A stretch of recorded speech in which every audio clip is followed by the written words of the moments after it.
perbuatan jahat mengundang kehancuran, tajuk dia. Diriwayatkan daripada Zainab bin Jahshin bahawa dia berkata pernah Nabi SAW bangun daripada tidur dengan muka yang memerah seraya bersabda, Sayyidatina Zainab radhiyallahu anha, isteri Nabi SAW, tidur dengan Nabi, tiba-tiba Nabi SAW terbangun dari tidur dia dengan muka yang merah. Lalu Allahumma salli ala sayyidina Muhammad, Allahumma salli ala sayyidina Muhammad. Nabi SAW terus bersabda, la ilaha illallah, tidak ada Tuhan disembah melainkan Allah. Celakalah orang-orang Arab, kerana suatu bencana akan terjadi, iaitu pada hari ini dinding Ya'juj dan Ma'juj telah terbuka seperti ini. Dan Sufyan, yakni perawi hadis ini, menghitung 90 ataupun 100 dengan jarinya. Dia macam ni, Nabi SAW buat macam ni. Nabi temukan jari telunjuk dengan jari ibu jari dia. Nabi SAW kata apa? Allahumma salli ala sayyidina Muhammad, Allahumma salli ala sayyidina Muhammad. Celakalah orang Arab dengan kebinasaan yang akan berlaku ni. Sesungguhnya hari ini dinding Ya'juj dan Ma'juj telah terbuka sebesar ni. Ni bila Nabi SAW cerita ni?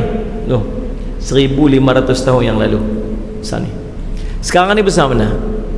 Dalam riwayat ni cerita, dalam kitab An-Nihayah fil Fitan wa Malahim ni, cerita bagaimana Ya'juj Ma'juj dia tak pernah berhenti untuk mengorek lubang di dinding Salih ala Sayyidina Muhammad yang dibina oleh siapa?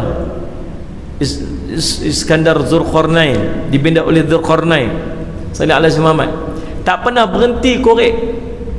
Dan subhanallah, Salih Sayyidina Muhammad, ramainya Ya'juj Ma'juj ni 1000 Ya'juj Ma'juj seorang manusia, seorang kita.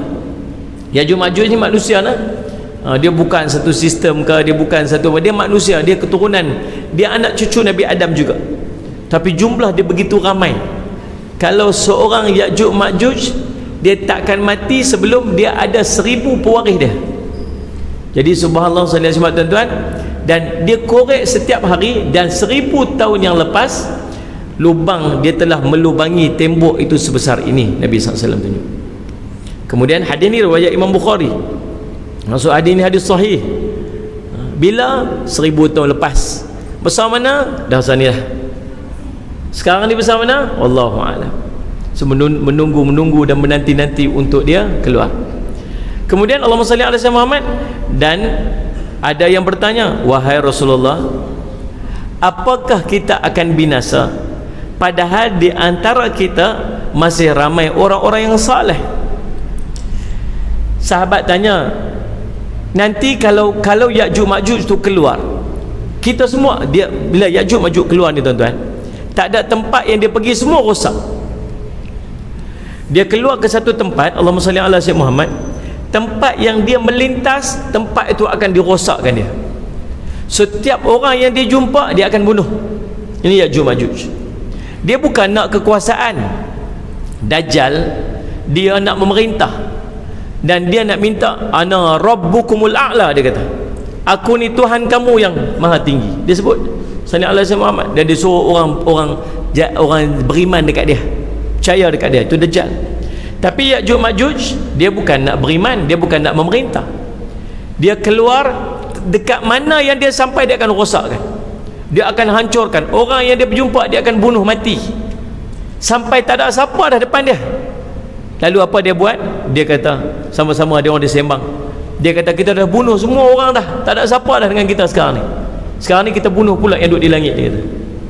Lalu apa dia buat? Dia ambil tombak dia, dia ambil panah dia, dia panah ke langit, dia baling tombak dia ke langit, dan Allah tipu dia dengan Allah letakkan darah-darah di hujung tombak dan di hujung anak panah tu, jatuh balik. Dia kata, tengok, kita dah bunuh.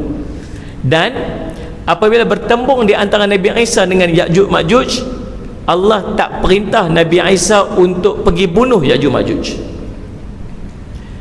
Allah perintah Nabi Isa untuk pergi bunuh Dajjal. Macam mana dahsyatnya Dajjal ni tuan-tuan, subhanallah. Nabi Isa diperintahkan untuk pergi cari dia, dia ikut Dajjal, dan akhirnya bertemu dekat satu tempat di gerbang Lut, nama dia, dekat dengan Palestin. Dan tak sempat Nabi Isa nak bunuh Dajjal, Dajjal dah mencair seperti garam terkena air, habis cair, masuk mati Dajjal.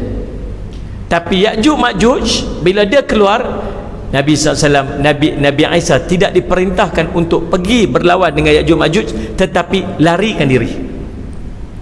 Nabi Isa lari, bawa dia punya pengikut-pengikut dia lari di belakang bukit, sembunyi di bukit. Dia habis dibuat kerosakan oleh Allah Masih Ya'juj Ma'juj. Lalu Nabi Isa dan pengikutnya berdoa, lalu Allah turunkan wabak terkena dengan Allahumma salli ala Muhammad, Ya'juj Ma'juj. Akhirnya Ya'juj Ma'juj itu seluruhnya mati, dan tak ada satu tempat pun di dunia ni melainkan semuanya bangkai Ya'juj Ma'juj, busuk. Allah hantarkan binatang seperti burung, batu-batu, akhirnya dan salli ala Muhammad.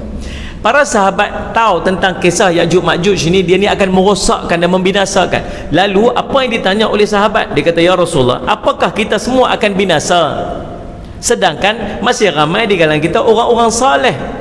Ni ada orang soleh-soleh, ni ada orang soleh ni. Kalau dia datang ni kebinasaan ni, kita semua akan kena ke? Kata Nabi SAW, ya, jika banyak terjadinya kemaksiatan.